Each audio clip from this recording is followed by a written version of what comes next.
दोस्तों लाखों लोग बालों को कलर करने के लिए हेयर डाई का इस्तेमाल करते हैं और ज़्यादातर लोगों को इससे कोई भी दिक्कत नहीं होती है, लेकिन कुछ लोगों को इससे एलर्जी हो जाती है। इस रिएक्शन को हम लोग बोलते हैं दोस्तों कॉन्टैक्ट डर्मेटाइटिस। तो ये केमिकल रिएक्शन बालों को कलरफुल बनाने वाले कई तरह के डाई में पाए जाने वाले अलग अलग केमिकल्स की वजह से होता है। इससे स्कैल्प का लाल हो जाना, पित्ती उछल आना, डैंड्रफ का होना, खुजली होना और जलन महसूस होने जैसी समस्याएं व्यक्ति को हो सकती हैं। तो हेयर डाई से होने वाला कॉन्टैक्ट डर्मेटाइटिस या तो सीधे स्कैल्प पर केमिकल लगने से जलन पैदा कर सकता है या फिर एलर्जी की वजह से ऐसा हो सकता है। तो दोनों ही कंडीशन में सिम्टम्स लगभग एक जैसे होते हैं, इसलिए ये पता लगाने के लिए टेस्ट करवाना जरूरी होता है कि आपको हेयर डाई से एलर्जी है या नहीं है। तो टेस्ट क्या कराना है इसको हम आगे देखेंगे दोस्तों। फिलहाल हम जानते हैं कि हेयर डाई में पाए जाने वाले जो केमिकल्स हैं इनके बारे में हम थोड़ा सा जानते हैं। तो दोस्तों जो हमारी हेयर डाई है इसमें पाया जाता है पैराफिनाइलिन डाइमीन PPD, जो एक जरूरी तत्व है जो ज़्यादातर परमानेंट और सेमी परमानेंट हेयर डाई में पाया जाता है। ये बालों के रंग में एलर्जी का सबसे कॉमन कारण भी होता है दोस्तों। वैसे तो PPD फ्री हेयर डाई भी आती हैं जिसमें अक्सर पैरा डाइमीन सल्फेट PTDS नाम का दूसरा केमिकल होता है। हालांकि 2011 में डर्मेटाइटिस पत्रिका में पब्लिश्ड एक स्टडी के अनुसार PPD से एलर्जी रखने वाले कई लोगों को PTDS से भी रिएक्शन हो जाता है।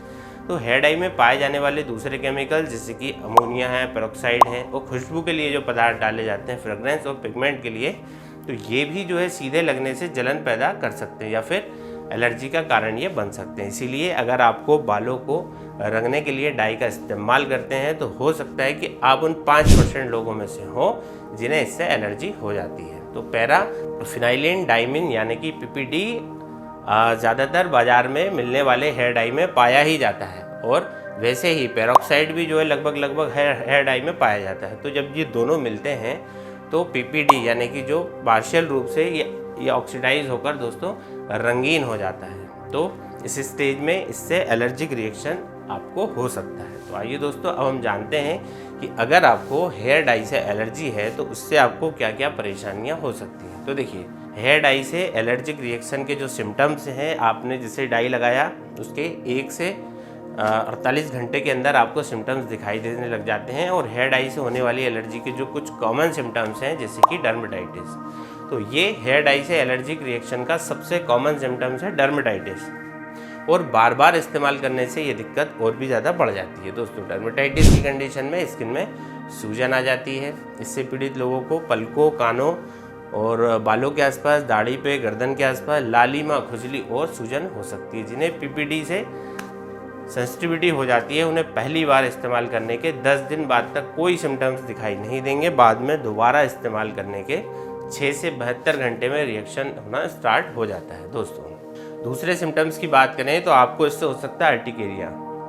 इस बीमारी को हम लोग बोलते हैं पित्ती उछलना या पित्ती के नाम से हम इसको जानते हैं। और इसके जो सिम्टम्स हैं इसमें है कि लाल लाल चकत्ते शरीर पर हो जाना, पलकों की सूजन, शरीर पर लाल लाल चकत्ते पड़ जाना और साथ में सांस लेने में दिक्कत आना, वीजिंग की आवाज़ आना, छींके आना, निगलने में परेशानी, उल्टी दस्त जैसे लक्षण शामिल है। तो हेयर डाई लगाने के करीब 1 घंटे बाद से सिम्टम्स दिखाई देना शुरू हो जाते हैं। अर्टिकेरिया तब होता है जब PPD शरीर में ऐसे केमिकल रिएक्शन को ट्रिगर करता है जिससे कि जो खून का प्लाज्मा है वो स्किन में चला जाता है दोस्तों। किसी भी एलर्जिक रिएक्शन को कभी भी हल्के में हमें नहीं लेना चाहिए। हेयर डाई से एलर्जी होने पर कई बार एक ऐसी कंडीशन जिसे एनाफिलैक्टिक शॉक कहा जाता है डेवलप हो सकती है। तो ये रिएक्शन का सबसे गंभीर टाइप हो सकता है। हालांकि दोस्तों ये कंडीशन थोड़ी सी रेयर है, लेकिन इससे क्या होता है, चेहरे पर सूजन, सांस लेने में तकलीफ, ब्लड प्रेशर काफ़ी ज़्यादा कम होने की वजह से व्यक्ति की मौत भी हो सकती है। तो अगर किसी पर्सन को इस तरह के सिम्टम्स आ रहे हैं तो दोस्तों हमें तुरंत उन्हें डॉक्टर के पास ले जाना चाहिए।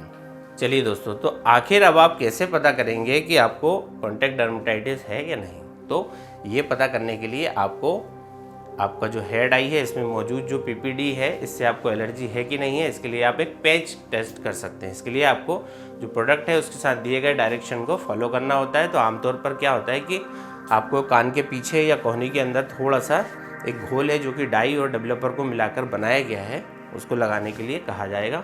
48 से 72 घंटे तक रुकें और देखें कि इससे कोई सिम्टम्स आपको दिखाई दे रहा है या नहीं। अगर नहीं तो समझ लीजिए कि ये जो आप प्रोडक्ट यूज़ कर रहे हैं ये आपके लिए बिल्कुल सेफ़ है।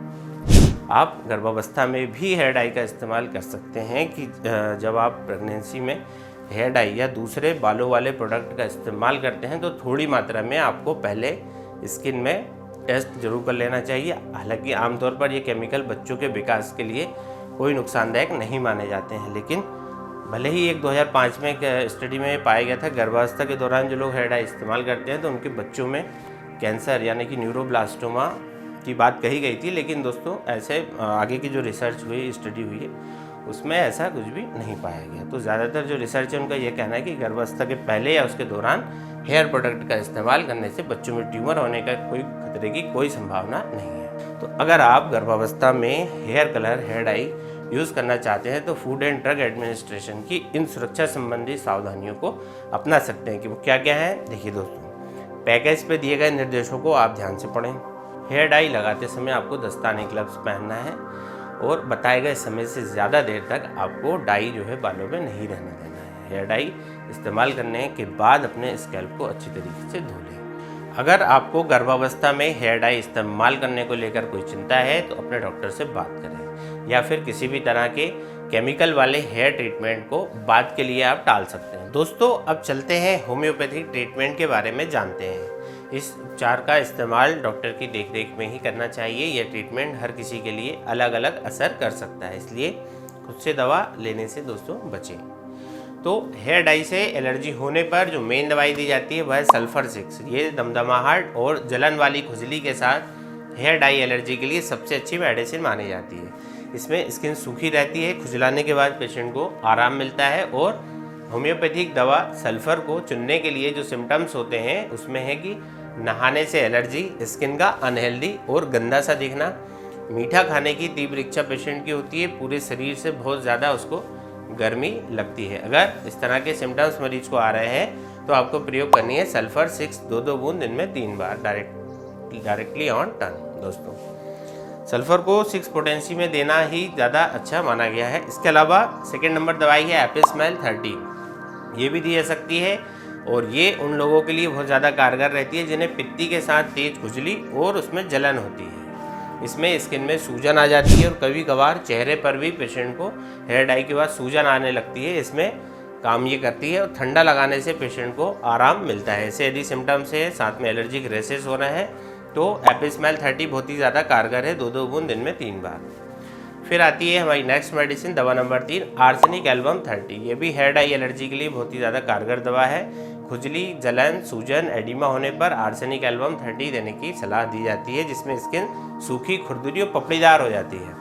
परेशानी ठंड से और खुजलाने के बाद बढ़ जाती है और बेचैनी का होना इस दवा का मुख्य लक्षण माना जाता है। स्किन का रंग भी दोस्तों काला या नीला पड़ सकता है एलर्जी के केस में।